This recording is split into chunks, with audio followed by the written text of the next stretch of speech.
Olá, pessoal! A nossa aula de hoje será do módulo 8 da apostila 2. Estamos fechando a apostila 2 e hoje nós vamos falar de funções. Nessa aula, eu vou explicar os conceitos que aparecem na apostila de função e na próxima aula nós vamos aí ao vivo resolver os exercícios da página 26, certo? Então vamos lá, olha, vou usar minha folhinha aqui do lado. O primeiro passo é o seguinte: quando a gente começa a estudar essa teoria das funções, nós temos que entender primeiro o que é uma função. Primeira coisa, olha, vamos imaginar que eu tenha dois grupos aqui. Um grupo A, a caneta tá falhando, formado pelos elementos menos 1, 0, 1 e 2. E um grupo B, formado pelos elementos 1 e 2, certo? O primeiro passo é a gente entender o que seria o produto cartesiano, falando assim. A cartesiano B. Seria a gente montar todos os pares possíveis relacionando o conjunto A, os elementos do conjunto A com o conjunto B. Então, seria montar os seguintes pares, ó.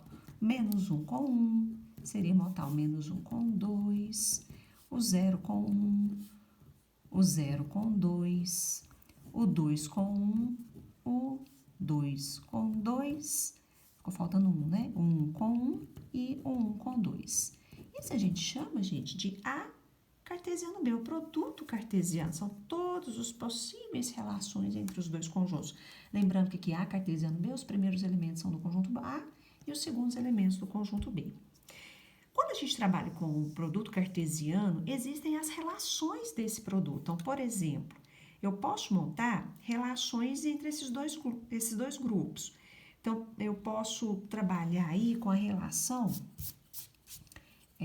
vamos montar o diagrama aqui para ficar melhor entendido. Eu falo com o A e o B, coloco os elementos aqui dentro e coloco os elementos aqui dentro. O que seria relacionar os dois conjuntos? Então, por exemplo, aqui o menos 1 com 1, então saiu do menos 1, foi para o 1, o menos 1 com 2, depois o 0 com 1, o 0 com 2, o 1 com 1, o 1 com 2, depois o 2 com 1 e o 2 com 2. Então, nós temos uma relação aí entre os dois conjuntos.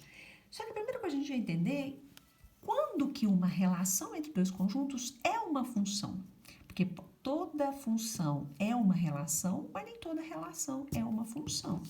Então, para ser função, quando a gente trabalha com diagramas, para ser função, o que tem que acontecer? Algumas regrinhas. Primeiro, tem que sair uma setinha só de cada elemento do conjunto A. Aqui, se vocês observarem, está saindo duas setinhas de cada. Então, não é função. Então, para ser função, tem que sair uma setinha só de cada, ó. Saiu uma setinha só de cada? Saiu. Perfeito, é a primeira regra. Segunda regra, não pode sobrar ninguém desse conjunto sem sair flecha. Então, por exemplo, do jeito que está aqui, saiu uma setinha só de cada? Sim. Sobrou alguém sem sair flecha? Não, então é função. Um exemplo que não seria função, seria algo desse tipo, tá saindo, apesar de não ter sobrado ninguém nesse conjunto, tá saindo duas setinhas de cada, então não é função. Ou algo desse tipo, ó. Por exemplo, poderia, nesse caso, na hora de montar a relação, eu relacionei aqui o menos 1 com 1, o 0 com 2, sobrou 1 e o 2, então não é função. No conjunto B, tem problema sobrar elemento no conjunto B ou chegar mais de uma flecha? O conjunto B não precisa se preocupar. Para ver se é ou se não é função, é só olhar o conjunto A. Aí é o seguinte, esse conjunto A, que é o conjunto onde as flechas saem, a gente chama ele de domínio. O conjunto B, que é onde as flechas chegam, a gente chama de contradomínio. Por exemplo, se eu tivesse um 3 sobrando aqui, continuaria sendo função, né? Não tem problema nenhum o conjunto B sobrar algum elemento. Mas eu ia falar que o domínio são esses todos, o contradomínio são os 3, 1, 2 e 3, mas existe a tal imagem. O que é imagem? Imagem são somente aqueles que receberam flecha. Então, a imagem seria 1 e 2, o contradomínio seria 1, 2 e 3, e o domínio seriam todos esses, certo? Então, isso é o comecinho da teoria para a gente entender o que é função. As funções podem ser definidas por fórmulas. Então, por exemplo, y é igual a 2x mais 3. Isso é uma função, porque o y está em função de x, ele depende do x. Então, por exemplo, aqui eu tenho uma fórmula. Eu vou falar que o meu x, Os elementos do conjunto X e os conjunto Y serão os seguintes, olha. Deixa eu montar aqui 2 diagramas, A e B. Eu tenho esses elementos aqui do conjunto A. Eles vão relacionar com quem no conjunto B? Eu substituo aqui, ó. 2 vezes 1, 2. Mais 3, 5. Então, 1 vai relacionar com 5.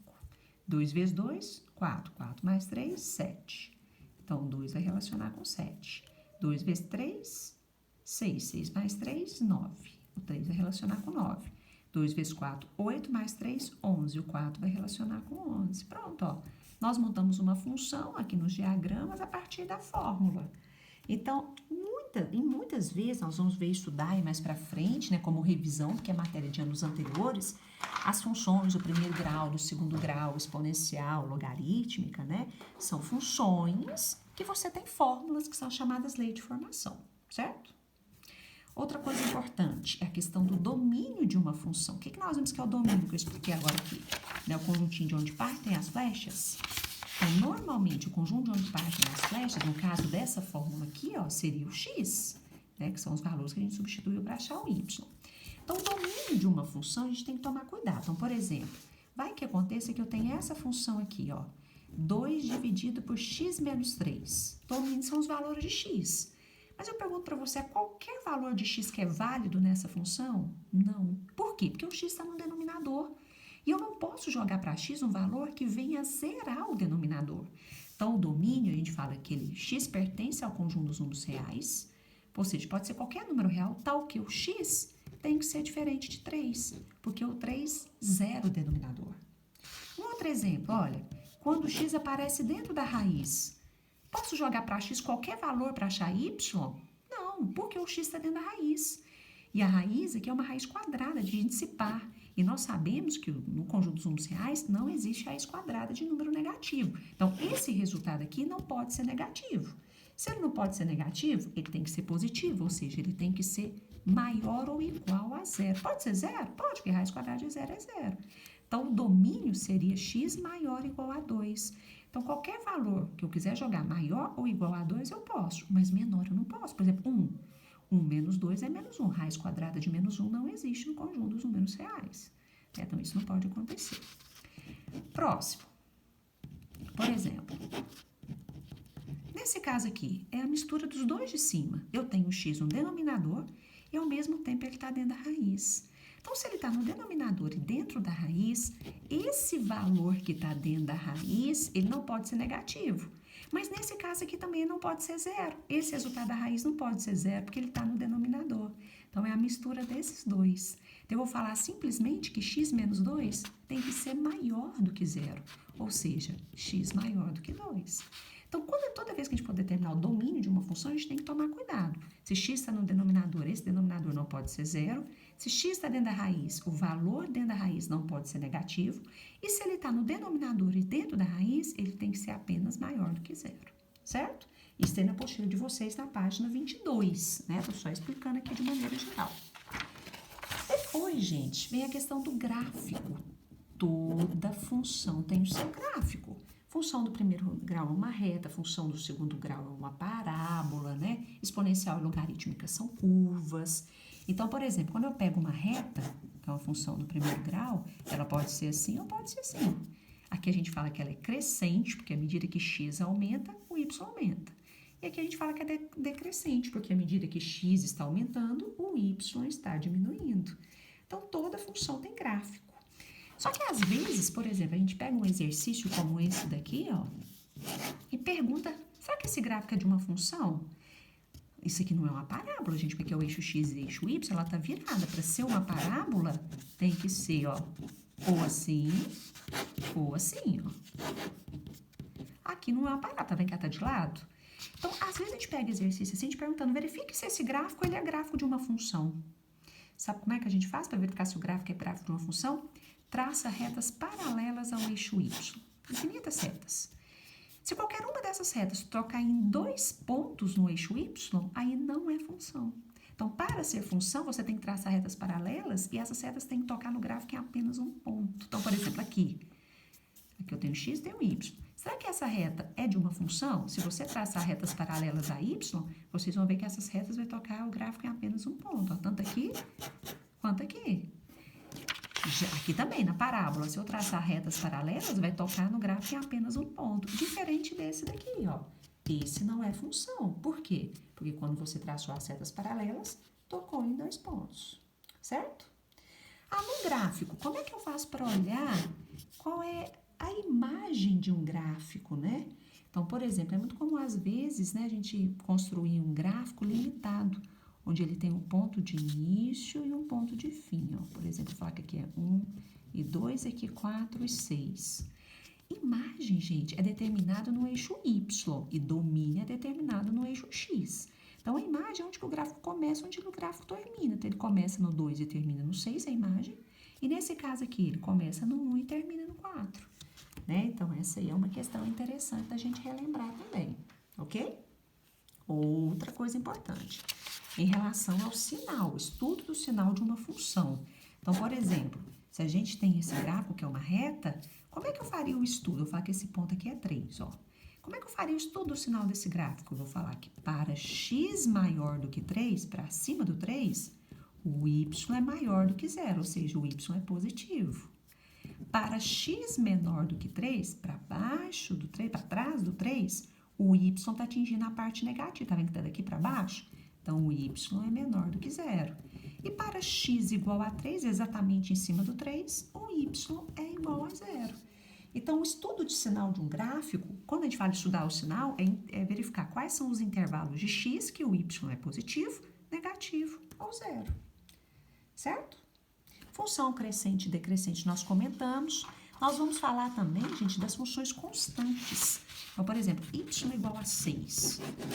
Isso aqui é a chamada função constante, né? O que quer dizer isso? Que o valor de x pode aumentar ou diminuir, que o y é sempre 6, é constante.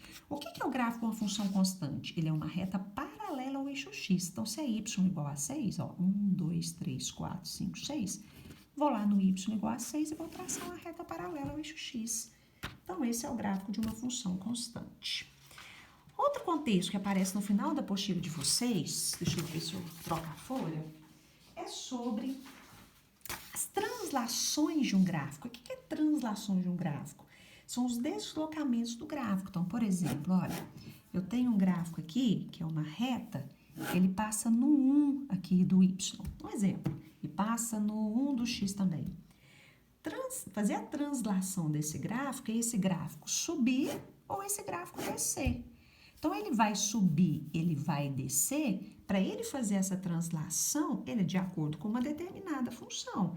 Então, para ele subir, seria, se essa função é f de x, para ele subir, essa de k tem que ser f de x mais k, ou seja, f de x mais um determinado número. Para ele descer, vai ser f de x menos k, f de x menos um determinado número. Então, isso que é a chamada translação de um gráfico, certo? É claro, gente, estou explicando aqui de maneira rápida, assim, o geral de função, mas é claro que nos exercícios nós vamos falar um pouquinho mais sobre isso, certinho? Espero vocês. Beijinho.